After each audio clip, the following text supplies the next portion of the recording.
Every club. Every day. The Global Sports Podcast Network. Hello and welcome to the Daily Palace podcast brought to you by the Global Sports Podcast Network. I'm your host today, Dan Tanner, and I'm joined by Joe. Joe, how are you doing, mate? I am very well, thank you, Dan. Looking forward to a game of significance in South London. I'm actually going to South London tomorrow, so it'll be hard to tell what will be a tastier kind of midday event, Palace Millwall, or my trip to Morley's.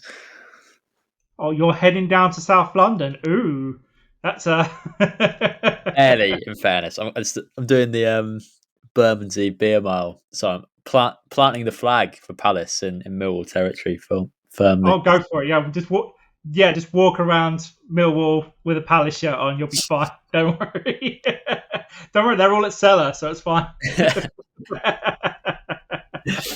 So, yeah, as Joe mentioned there, we are going to be talking about the FA Cup fifth round fixture on the weekend. I think it's the early game for a change. We get a 12:30 kickoff. So, we'll be going through that. And as last time Palace played Millwall was the sort of showcase of Olise, as at the time he was still getting into the squad. So we're going to start having a look at sort of possible Palace superstars that could kind of repeat history there. And finally, as it is a weekend fixture pod, we're going to give out predictions and any kind of other star players that may or may not do anything in the game this weekend. So to start with, we're going to do a quick thing on the fixture this weekend. So, as I said earlier, last time this fixture was played was at the Den on January the 8th, 2022. So it's been a few years since we played.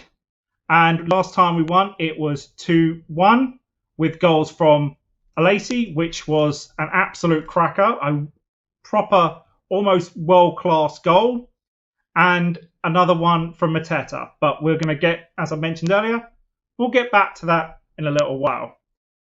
The seasons sort of for both teams are kind of both respectively 12th, 13th in the league.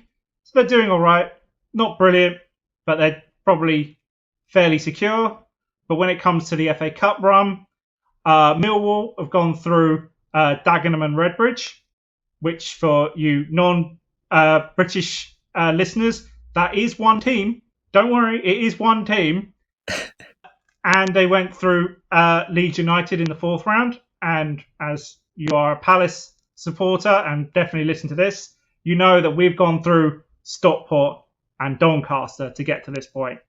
So, Joe, with this being the FA Cup and league status at this stage not really meaning anything, it always starts to sort of get a little bit more interesting this end of the FA Cup fixtures. How do you see this game shaping up? Well, I think it's going to be the atmosphere will be pretty febrile. I mean, I'm sure the reason it's been put at 12:30.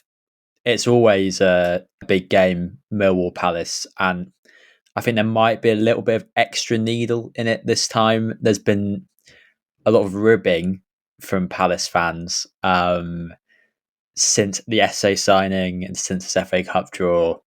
A lot of chants of he left because you're not great, and also South London is ours. All of that I've heard, which I'm not sure it's ever wise to do that with Millwall. Feels a bit like accusing Nketiah of a fart or something like that. I wouldn't really take the mick in that regard. But yeah, so I think it'll have an intense atmosphere around it. I'm not expecting by any means a high quality game of football. I think Millwall's strength, and it is a meaningful strength, is their defence. They've only actually lost one of the last 9, and that's been built on sort of keeping 4 clean sheets, very often only conceding 1 if they concede at all, apart from one strange hiccup where they conceded 5 to Plymouth team that are frankly rubbish. I've seen a couple of times of Oxford this season. So yeah, it's. I think it's going to be a bit scrappy. Millwall, I think, just going to try and fold themselves in, kind of the formational equivalent of the Millwall brick, make themselves as dense as possible, and try and challenge Palace to just hammer away through them. Probably play for set pieces. That's one of their biggest strengths. I mean, they've got some really big physical players like Jake Cooper, who's the best part 2 meters tall and scored a few headers this season already. And yeah, I don't think it will be enthralling on the pitch, but it'll be passionate. It's meaningful for both teams. I think particularly Palace this season, the FA Cup is sort of the big trophy that's narrowly eluded them on a couple of occasions. And this year does feel like a really good chance to have a good run at it, because the 2 best teams in the country are out already, and on Liverpool, and most of the kind of top teams that are still in have insecure European positions to play for. So I think Palace can really have a good stab at it. And yeah, we'll push for it, as it's a derby, it's charged. I'm looking forward to it, but I think the quality on the pitch will be probably quite low. Yeah, I'm not expecting a classic in any way, shape, or form, but Millwall are sort of dogged. They're not going to they don't take prisoners, and definitely the fans don't take prisoners. If you're not from this part of the world, Millwall fans are known for being, how do I put this politely, slightly confrontational. They don't take it. They just don't take from anybody. They will.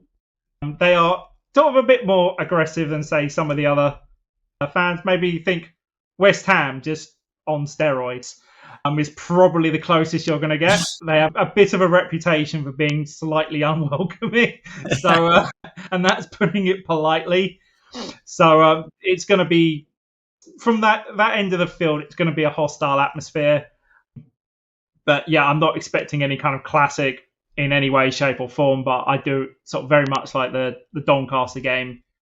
Sort of will cruise fairly comfortably, be pretty dominant, but the quality will show eventually. Sort of the Premiership stature. But as you were saying, I didn't realise that they had very similar form to us, of like undefeated, or sort of very sort of kept. What's it? Did you say 8, 9 clean sheets in the last? As I said, they've got 4 clean sheets in the last 9 games. They've only lost once in that time, and they've conceded very few in every game except that Plymouth one.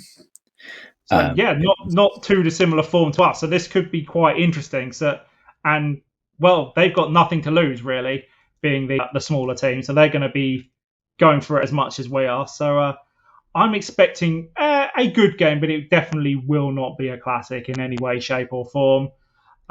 So unless there's anything else you want to bring up, Joe, for that, because it's, besides from it being a derby game, which is always, because we don't really get sort of South London derbies properly that often, as sort of it's only like Millwall and Charlton, I think, are our closest ones that are actually derbies, because the Brighton one is considered more of a rivalry more than a derby game.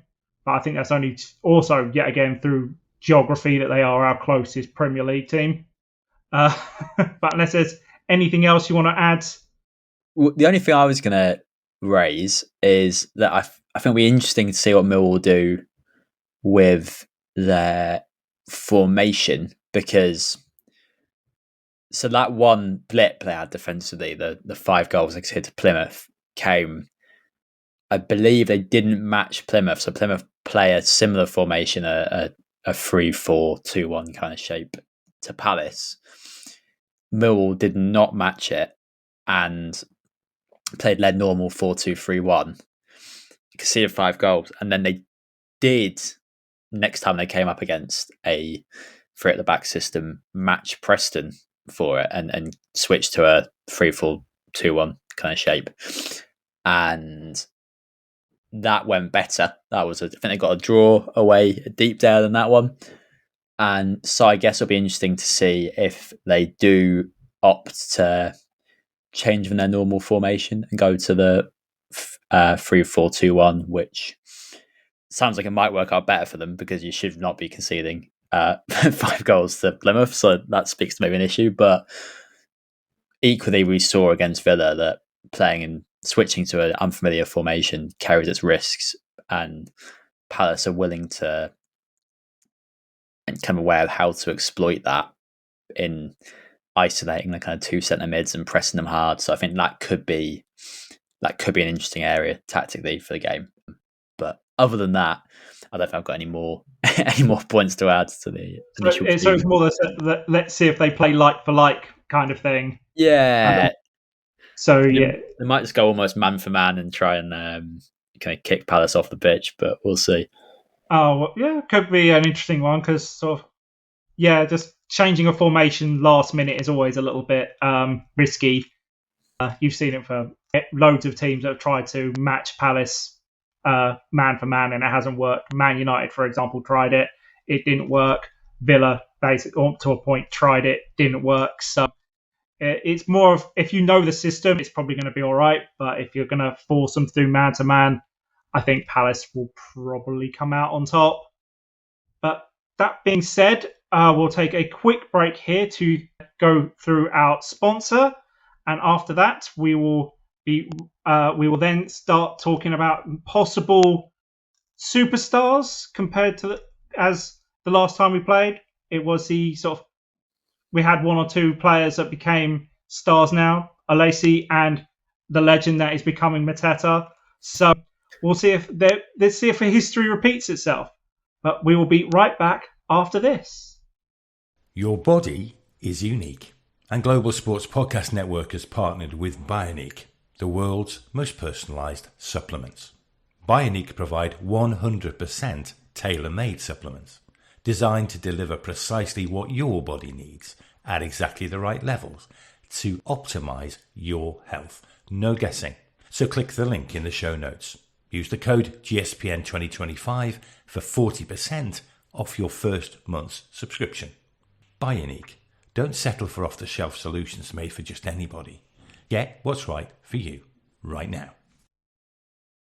And we are back with the Daily Palace podcast. I am your host today, Dan Tanner, still joined by Joe. I don't know why he's still here, but he's still hanging around. He's more than willing to carry on this conversation because we're going to start bringing up Mateta. That's why he's paying attention. That's what I'm in it for. Yeah. That being said, as I said just before the break, the last time Palace played Millwall was the FA Cup in January 2022. And it was it was a show-stealing performance by Olise, who at the time was still kind of cementing his place in the squad, kind of in and out, a bit of a rotation, etc. So he was still making his name for himself. And this game practically put him on the map. People started to take notice of him more than ever before. It was also when, I think for me at the very least, I'm not sure about anybody else, was the first time I saw Mateta play. So, and at the time he was, I think, 3rd, maybe even 4th choice centre forward. At the time he was behind Edwards, Ayew, I think Benteke was still there. Yeah. So, and now they're all gone. He is the main man. So this was kind of the anointing of the next sort of superstars of Palace. So I was just sort of contemplating, could history repeat itself? So Joe, are there any kind of like unsung heroes, sort of second or third string players, which you think could make a name for themselves in this fixture to try and essentially, as I just asked, to repeat history? Well, if it turns out that Mateta is just laying the groundwork for a even better striker, it'll be the greatest kind of passing of the reins on in that regard since John the Baptist and Jesus. I can't imagine anyone's going to hit that height. But that's some high praise there. You're putting John Mateta up there with John the Baptist, yeah. That is some high praise there, Joe. But yeah, as regards, there's a few players that I think spring to mind as an opportunity to make a name for themselves. The obvious one narratively is Romain Essay. He's coming from Millwall in January, crossed the divide in that derby. All eyes will be on him, and we are expecting him to play a little bit. Glasner has said, without giving too much away, that he has it in his mind to give him some minutes or something along those lines that suggests he's going to make some kind of appearance in the game. It could be well set up for him. I think Millwall will be bedding in deep, and Palace will be potentially could find themselves in a situation if they can't get a goal early where they are relying on someone with a bit of that sort of magic and trickery and inventiveness that Essay can offer to pick away through the Millwall backline. So I could see him having an impact, and there'll certainly be a lot of focus on whatever he does. That said, it could easily be a kind of overwhelming game and atmosphere for him. It is at least at home. If it was away, I wouldn't really fancy it for a 19-year-old to have to go back to such a hostile atmosphere, I imagine, having made that switch between South London's biggest clubs. But yeah, he's definitely one that attention building could make a name for himself. Deveni, I think I could see starting, maybe more so. Did so well against Doncaster, and again, he's got similar sort of skill set, perhaps not as kind of inventive and tricky as Essay seems to be, but similarly smart of his movement, good of his sort of short passing and shuttling around the box, and that he was one of the people finding gaps in a fairly resolute Doncaster defence. Millwall are a better team, but the same kind of basic principles apply to tactical makeup of the game, because him having a role. And I'd love to see him repeat his antics in that game. You know, footballers are role models, and I don't think that Millwall fans need any encouragement to lob anything. But if he could pull off another audacious finish like that, then yeah, that would be pretty exciting. And the third one is just Glasner has confirmed that Franca is going to be on the bench. We don't really know anything about him. He had one good cameo against Burnley last year and has not played for 12 months. But Flamengo had a £200 million release clause on him. Palace paid decent money for him. Unless that's just indicating that Flamengo operate in a transfer market like I play Monopoly, which is like a kind of Mayfair for Old Kent Road. You must be having a laugh. That just sounds like we want, if Real Madrid come knocking, we want money for him. That sounds more or less what it sounds like. If you want him, come and claim him, kind of attitude. But it suggests that he was highly rated somewhere, and there must be something about him. So I feel almost like that I have a comment on Franca, but he's kind of waiting for a game like this maybe to come on and show us all what he's about after a year.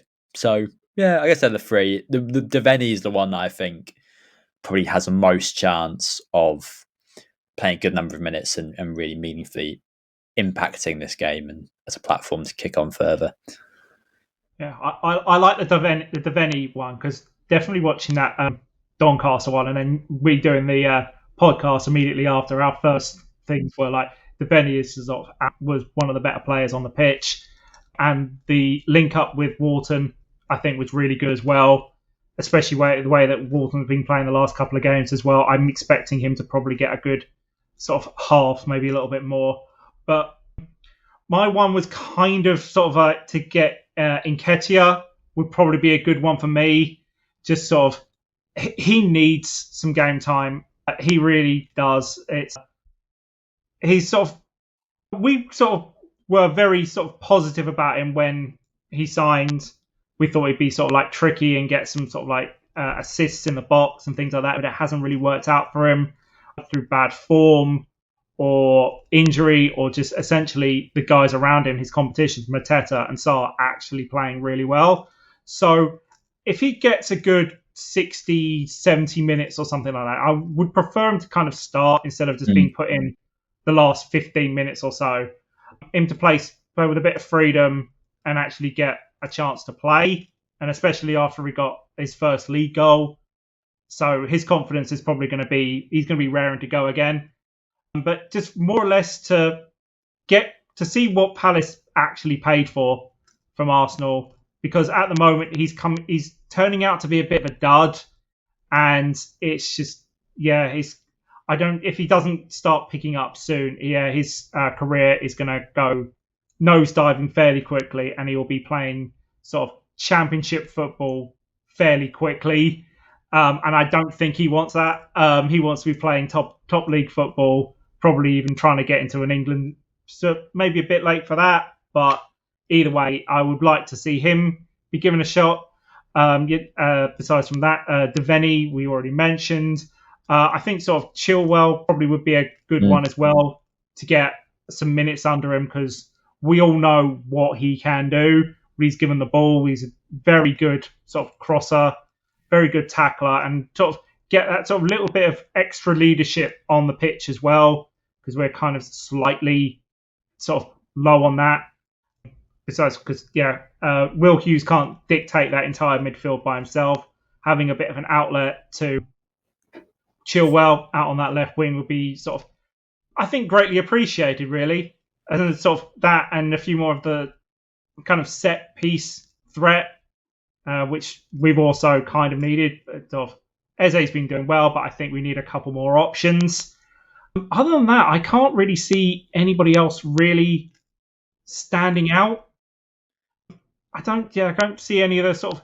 We might get a chance to a couple of the academy graduates, but it might be a little bit sort of important. Yeah, sort of the FA Cup fifth round. I think you're right that it might be more of a chance for the kind of periphery senior players to make a mark. Like Glasgow was kind of intimating that in the press conference, was that he wasn't going to start anyone that he doesn't have complete faith in. That would be disrespectful to Millwall and the competition. So it might be one of those ones where it is, if anyone's able to make an impression, it might be more sort of a Chilwell or an Nketiah than a Matheus Franca. But we'll see if young that Brazilian flair, if he can bring a bit of the Copacabana to Selhurst. I'll give him a run at it if we're 3-0 up in 70 minutes. Why not? Give him a run. But Glasgow knows how to win a tournament, so he's won the Europa. Yeah. So the second biggest European one. So he does know how to win competitions. So I'm not really going to put him past that when it comes to sort of selection. Yep. And I think that's all we've got on that one. So I think we'll do a quick break to thank our provider here at Zencastr. And then after that, we will give our score predictions. So we'll be right back after this. Here at Global Sports Podcast Network, we spent a long time selecting our delivery platform. Zencastr came out the clear winner. With 4K video recording from your phone and AI editing that automatically removes all those ums and ahs, it's super easy to start a podcast that sounds great and delivered efficiently. If you're ready to tell your story, check out the link in the description below to learn more about Zencastr. And we are back for the final part of the Daily Palace podcast, presented by Global Sports Podcast Network. I am your host, Dan Tanner, and for the last bit, we are still joined by Joe while he sorts out his lighting. I realised, apologies if anyone saw my pyjama bottoms there, I had to run up and turn my light on because the room had just gone dark around me. I'd not anticipated the light going down, as I should have done, as does at 6. And I've started to look like a men's mental health campaign. It's just my face, and it was a bad dark mist descending. It's almost a bad omen. The lights are drawing in. Dun dun dun dun dun. Yeah. So bonus content for YouTube. Yep. Right, let's try and get back on track. So, score predictions. What do we think the score is going to be, Joe? Right, you first, and then I'll give mine, and then we'll then compare. Yeah, having warded off the demons, I can see clearly now that it's going to be 2-0 to Crystal Palace. I think what I'm expecting is Palace get both goals, sort of 10 minutes either side of half time. Millwall will be very defensive. I think Palace have the quality to play through before too long. Don't necessarily see it massively change the dynamic of the match, because I think if you're Millwall, you're probably still thinking your best chance is to try and not concede and see what you can nick on the counter. So I think it'll continue to play out in the same vein, really.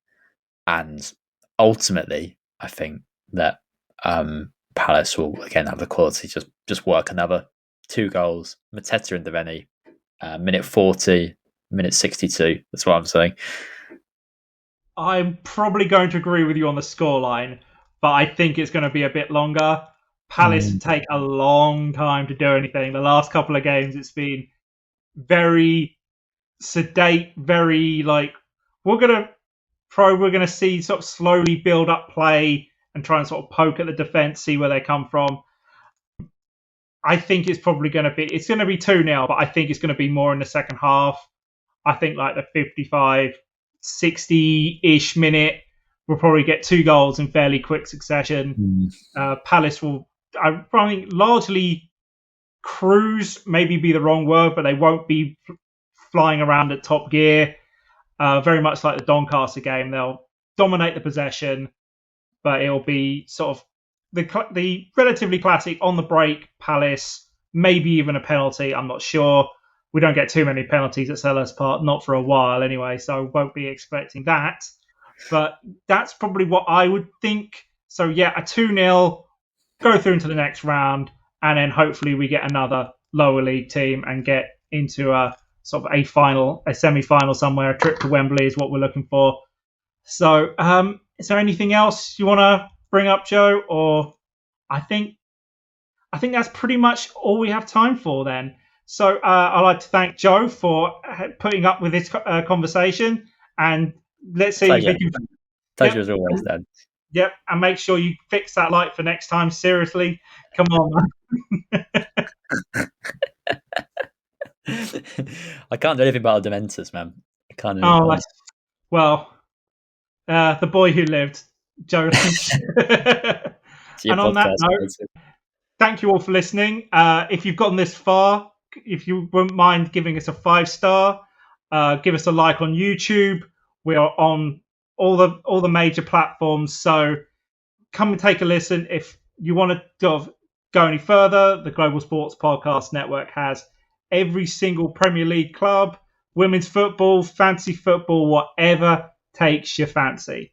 So until next time, we are the Daily Palace Podcast, and we'll see you next time. Every club, every day. The Global Sports Podcast Network.